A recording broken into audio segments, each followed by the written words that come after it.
একটি কথা আমি প্রায় সময় শুনি, প্রায় সময় কথোপকথনের মাধ্যমে আমাকে অনেকে বলেছে, পরিচিত অপরিচিত অনেকেই বলেছে। ইদানিং আবার কথাটা বেশি শুনি, সেটা হলো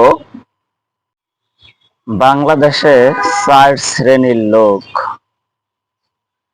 কথায় কথায় আইন দেখায়, সংবিধান দেখায়, যুক্তি দেখায়, নিয়ম নীতি দেখায়। এদের কাছে গেলে অসংখ্য অগণিত বিনা পয়সায় অথবা পয়সায়, সময় দিয়া হোক সময় ছাড়া হোক, প্রয়োজনে হোক অপ্রয়োজনে হোক, অসংখ্য অগণিত জ্ঞান পরামর্শ পাওয়া যায়।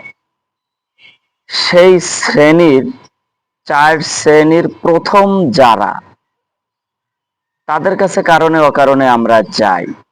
সেটা হলো কারা? উকিলরা। 2 নম্বরে কারা? সাংবাদিক। 3 নম্বরে পুলিশ। 4 নম্বরে রাজনীতিবিদ। এনাদের কথা শুনলে আপনাদের মনে হবে এনারা কখনো আইন সংবিধান এর বাইরে কখনো যায় নাই, যাওয়ার চিন্তাও করে নাই, কখনো যাবেও না। আপনাকে অসংখ্য অগণিত যুক্তি মুহূর্তে দেখাই দেবে, অসংখ্য অগণিত পরামর্শ আপনাকে দিয়ে দেবে। আইন সংবিধানের উপরে ওনাদের শ্রদ্ধা ভক্তি দেখে আপনার মনে হবে যে মাশাআল্লাহ, এনারা রাষ্ট্রীয় আইন সংবিধানের উপরে অটল এবং অবিচল। কোনো কারণেই পারমাণবিক বোমা মারলেও এরা বাংলাদেশের সংবিধানের বাইরে যাবেই না। কিন্তু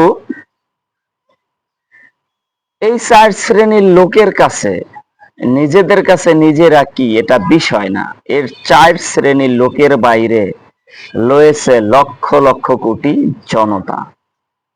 তাদের কাছে একটা জিনিস প্রমাণিত, পরীক্ষিত, প্রতিষ্ঠিত, তাদের এ আস্থা বিশ্বাস তাদের কাছে সবসময় আছে। সেটা হলো এনারা যা বলে তা করে না, আর যা করে তা বলে না। এটাই আজকের বাস্তবতা। আশা করি সকলে বুঝতে পারতেছেন।